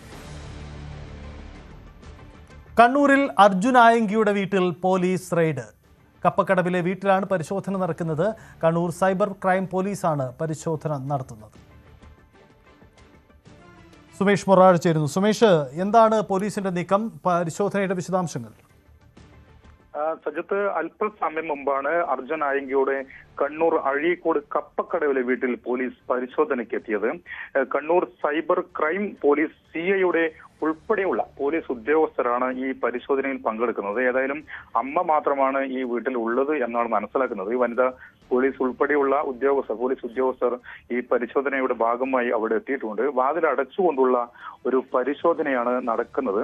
ഈ Kannur cyber crime police register ചെയ്തിട്ടുള്ള കേസിൽ കൂടുതൽ തെളിവുകൾ ഇപ്പോൾ പോലീസിന് കണ്ടെത്തേണ്ടതുണ്ട്. ഇതുമായി ബന്ധപ്പെട്ടുകൊണ്ടുള്ള ഒരു പരിശോധനയാണ് ഇപ്പോൾ നടക്കുന്നത് എന്നാണ് മനസ്സിലാക്കുന്നത്. നമുക്കറിയാം, ഇന്നലെ അർജുനെ പിടികൂടിയ അർജുൻ ആയങ്കിയെ പിടികൂടിയ സമയത്ത് ഒരു ഫോൺ അർജുൻ ആയങ്കിയുടെ കയ്യിലുണ്ടായിരുന്നു. എന്നാൽ പോലീസ് ഉദ്യോഗസ്ഥർ ഈ ഫോൺ പരിശോധിച്ചപ്പോൾ അതിൽ സിം കാർഡ് ഉണ്ടായിരുന്നില്ല. അപ്പൊ ഏതായാലും അത്തരം ഈ പ്രധാനപ്പെട്ട തെളിവുകൾ കണ്ടെത്തേണ്ടത് ഈ സിം ഉൾപ്പെടെയുള്ള ഫോണുകൾ കണ്ടെത്തിക്കൊണ്ടായിരിക്കും. അതുകൊണ്ട് അത്തരം പരിശോധനയാണ് ഇപ്പോൾ നടക്കുന്നത് എന്നാണ് മനസ്സിലാക്കുന്നത്. ഏതായാലും അല്പസമയം മുമ്പാണ് പോലീസ് ഈ അർജുൻ ആയങ്കിയുടെ കപ്പക്കടവിലെ വീട്ടിലെത്തി പരിശോധന നടത്തുന്നത്.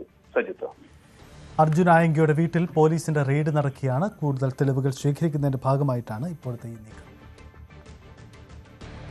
RK വെഡ്ഡിംഗ് മാളിന്റെ കണിയാപുരത്തെ നവീകരിച്ച ഷോറൂം ഓഗസ്റ്റ് 12 ഉദ്ഘാടനം ചെയ്യും. ഉദ്ഘാടന ദിവസം ആദ്യമെത്തുന്ന 1000 സ്ത്രീകൾക്ക് ₹1 ബ്രാൻഡഡ് ടോപ്പും 1000 പുരുഷന്മാർക്ക് ₹1 ബ്രാൻഡഡ് ടീഷർട്ടും ലഭിക്കും. ഇതുകൂടാതെ ഉദ്ഘാടനത്തോടനുബന്ധിച്ച് നിരവധി പ്രത്യേക ഓഫറുകളും സമാന പദ്ധതികളും ഏർപ്പെടുത്തിയിട്ടുണ്ട്.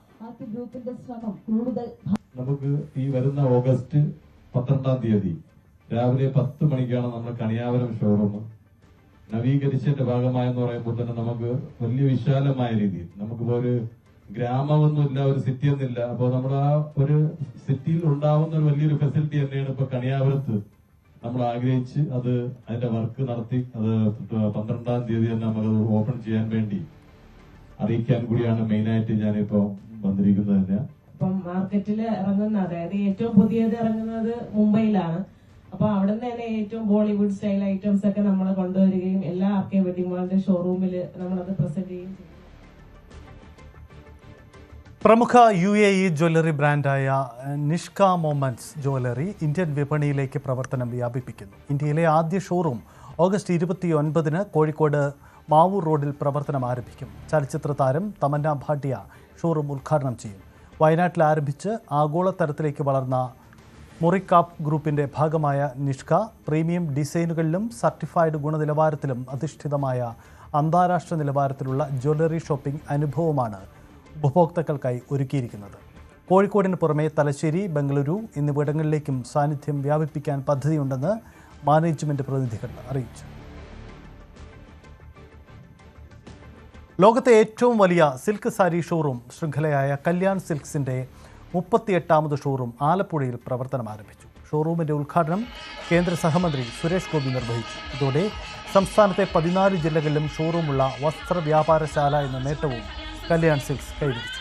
ആലപ്പുഴയുടെ നഗരഹൃദയത്തിൽ കോടതി കോംപ്ലക്സിന് സമീപമായാണ് കല്യാൺ സിൽക്സിന് പുതിയ ഷോറൂം ഒരുക്കിയിരിക്കുന്നത്. 50,000 ചതുരശ്ര അടിയിൽ ഒരുക്കിയിരിക്കുന്ന വസ്ത്രവിസ്മയങ്ങളുടെ ലോകോത്തര ഷോറൂമിന്റെ ഉദ്ഘാടനം കേന്ദ്ര സഹമന്ത്രി സുരേഷ് ഗോപി നിർവഹിച്ചു. ഭദ്രദീപ പ്രകാശനം Kalyan silks and Kalyan hyper market chairman TS പട്ടാഭിരാമനും കുടുംബാംഗങ്ങളും ചേർന്ന് നിർവഹിച്ചു. 1000-ലധികം സ്വന്തം നെയ്ത്തുശാലകളുടെയും 100 കണക്കിന് പ്രൊഡക്ഷൻ ഹൗസുകളുടെയും എണ്ണമറ്റ ഡിസൈൻ സ്റ്റുഡിയോകളുടെയും പിൻബലത്തിലാണ് കല്യാൺ ഷോറൂം ഒരുക്കിയിരിക്കുന്നത്.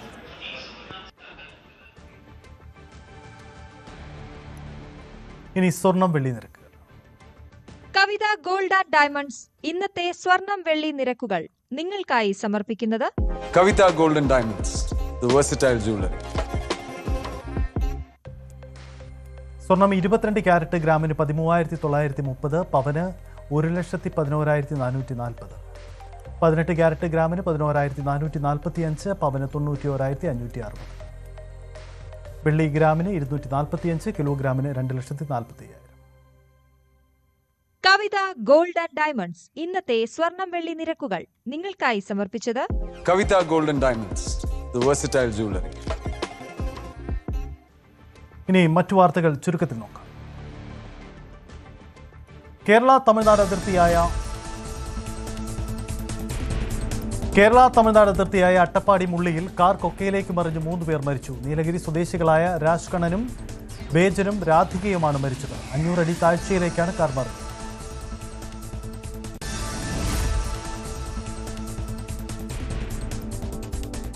കുറ്റിപ്പുറത്ത് ബൈക്ക് മറിഞ്ഞ് പുറത്തൂർ സ്വദേശി റിഷാൽ മരിച്ചു. സുഹൃത്ത് അജ്മലിന് പരിക്കേറ്റു. പള്ളിപ്പടി കൊളക്കാട് മാമ്പിപ്പടി റോഡിലായിരുന്നു അപകടം. കൂട്ടുകാരന്റെ വിവാഹത്തിൽ പങ്കെടുക്കാൻ എത്തിയതായിരുന്നു. അപകടം നടന്ന ഉടനെ കുറ്റിപ്പുറത്തെ ആശുപത്രിയിൽ എത്തിച്ചെങ്കിലും മരിച്ചു.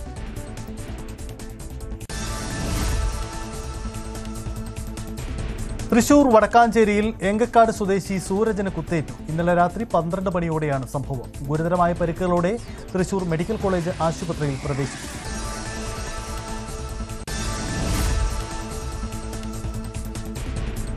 കൊടുങ്ങല്ലൂർ അഴീക്കോട് മകളെ വെട്ടിപ്പരിക്കേൽപ്പിച്ച പോത്തേഴത്ത് ഷിലി അറസ്റ്റിൽ. 15 വയസ്സുകാരി അമയെയാണ് വെട്ടിയത്. തലയ്ക്ക് സാരമായി പരിക്കേറ്റ കുട്ടി കൊടുങ്ങല്ലൂർ AR ആശുപത്രിയിൽ ചികിത്സയിലാണ്.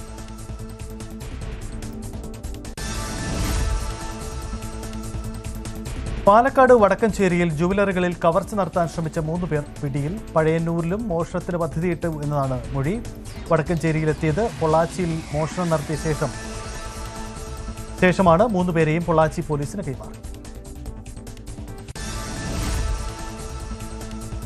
തൃശൂർ അഴീക്കോട് മുനക്കൽ ബീച്ചിൽ തിമിംഗലത്തിന്റെ ജഡം കരക്കടിഞ്ഞു. ദിവസങ്ങൾ പഴക്കമുള്ള ജഡം അഴുകിയ നിലയിലാണ്. ഇതിൽ വരാനെത്തിയ തൊഴിലാളികളാണ് ജഡങ്ങൾ.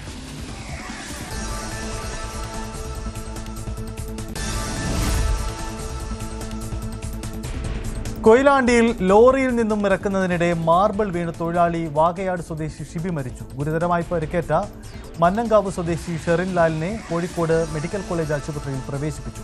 വീട് നിർമ്മാണത്തിൽ ഏർപ്പെട്ടിരിക്കുകയായിരുന്നു ഇരുവരും.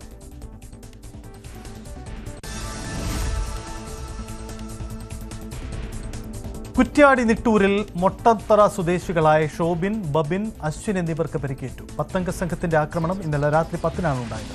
അക്രമി സംഘത്തിലുണ്ടായിരുന്ന നിട്ടൂർ സ്വദേശി ശ്രീജിത്ത് പിടിയിലായിട്ടു.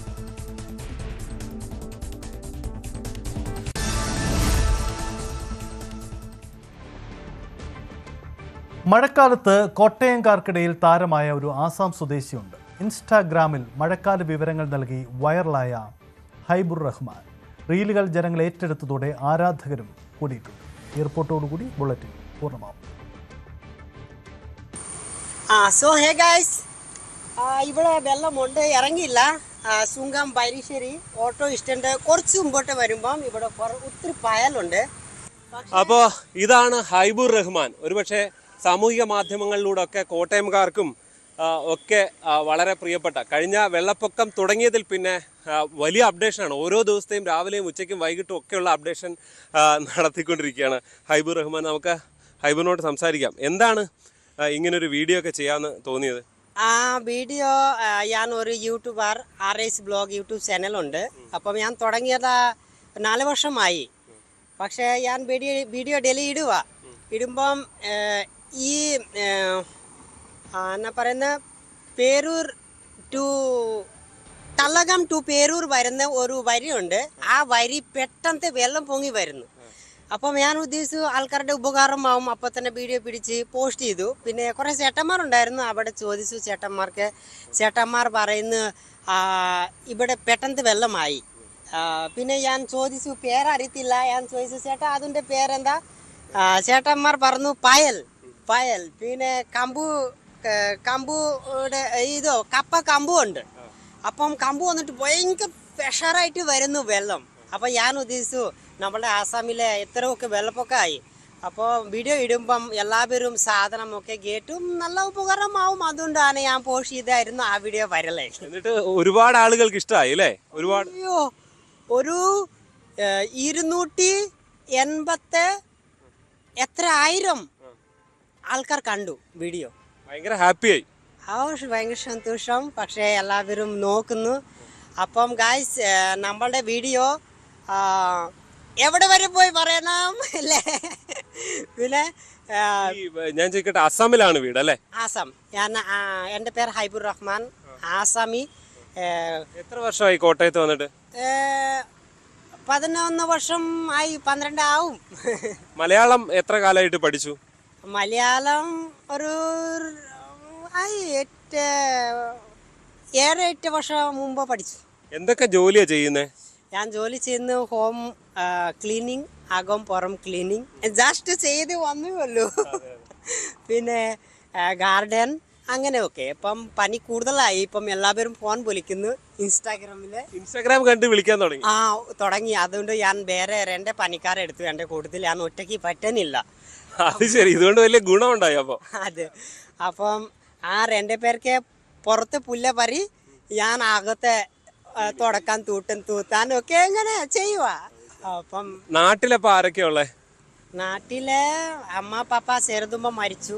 അപ്പം കൂട്ടത്തിൽ ആരുമില്ല. പിന്നെ എൻ്റെ ചേട്ടൻ ഉണ്ട്, ഒരു ചേട്ടനുണ്ട്. 2 ചേട്ടൻ ഉണ്ടായിരുന്നു, ഒരു ചേട്ടൻ മരിച്ചു പോയി. ഒരു ചേട്ടനുണ്ട്, അനിയനുണ്ട്, പിന്നെ 2 സിസ്റ്ററുണ്ട്. കല്യാണം കഴിച്ചിട്ടില്ല? കല്യാണം കഴിച്ചു. എല്ലാവരും കല്യാണം കഴിച്ചു. എൻ്റെ 4 പിള്ളേരുണ്ട്, ഒരു പെണ്ണ്, 3 ആണ്. ഇവിടെ ഉണ്ട്. ഈ ഇവിടെ പഠിക്കുകയാണ്. കേരളം അത്രയ്ക്ക് ഇഷ്ടമായി? ഇഷ്ടം. കോട്ടയം എങ്ങനെയുണ്ട്? ഓ സൂപ്പർ. Malayali is best. എന്താ കാര്യം? മലയാളി ചേട്ടന്മാർക്ക് ഒരു കാര്യം, നമ്മൾ ആദ്യം വന്നിട്ട് അത് ചോദിക്കുമ്പം ചേട്ടന്മാർ ഉടനെ പറയും. വരി അറിയത്തില്ല ചേട്ടന്മാർക്ക് ചോദിച്ചാൽ മലയാളി ചേട്ടന്മാർ പറയും വൈ നേരെ പോയിട്ട് അങ്ങോട്ട്. കുറേ ചേട്ടന്മാർ വണ്ടി വരി അറിയത്തില്ലെങ്കിലോ കൂട്ടത്തിൽ കുറച്ച് പോയിട്ട് സംസാരിച്ച് കാണിച്ചു കൊടുക്കും. എങ്ങനെ നല്ല അത്ര ഭയങ്കര സ്നേഹമാണ്. ഇത്രയും സ്നേഹം.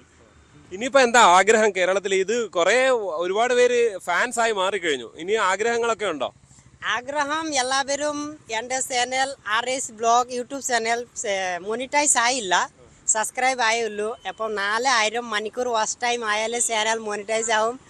എല്ലാവരും സപ്പോർട്ട് ചെയ്യണം. ചെയ്യാലേ ആവത്തുമില്ലെങ്കിൽ എങ്ങനെയാ? ജസ്റ്റ് ഞാൻ ഇൻസ്റ്റാഗ്രാമിൽ ഫേമസ് ആയുള്ളൂ. അപ്പം യൂട്യൂബ് ഫേസ്ബുക്കിലെ ഫേമസ് ആയില്ല, ആവാൻ തുടങ്ങിയുള്ളൂ. എന്താണ് പ്രേക്ഷകരോടൊക്കെ, ന്യൂസ് 18 ചാനലിന്റെ പ്രേക്ഷകരോട് എന്താണ് പറയാനുള്ളത്? ന്യൂസ് 18 ചാനൽ ഒത്തിരി വലിയ ചാനലാണ്. എല്ലാവരും നോക്കി ആ വീഡിയോ ഷെയർ ചെയ്യുക, കമന്റ് സെക്ഷനിൽ പറയുക. പിന്നെ നമുക്കും സപ്പോർട്ട് ചെയ്യണം. RS blog YouTube channel Haibur Rahman, ആസാമി ഭായ്, ഗുവാഹട്ടി നഗർ ഡിസ്ട്രിക്ട് കൊട്ടിയത്തുള്ളി സരളിയാണ് എൻ്റെ വീട്. അപ്പം ഇത് ആർക്കും അറിയത്തില്ല, അതുകൊണ്ടാണ് പറയുന്നത്, എല്ലാവർക്കും അറിയാൻ വേണ്ടിയാ. ഓക്കെ. അപ്പോ സെറ്റ്. അതാണ് വാരിശ്ശേരിയിലെ കാഴ്ചകൾ, ഹൈബുർ റഹ്മാന്റെ വിശേഷങ്ങൾ. കോട്ടയത്ത് നിന്ന് ജി ശ്രീജിത്ത്, ന്യൂസ് 18. ബൈ.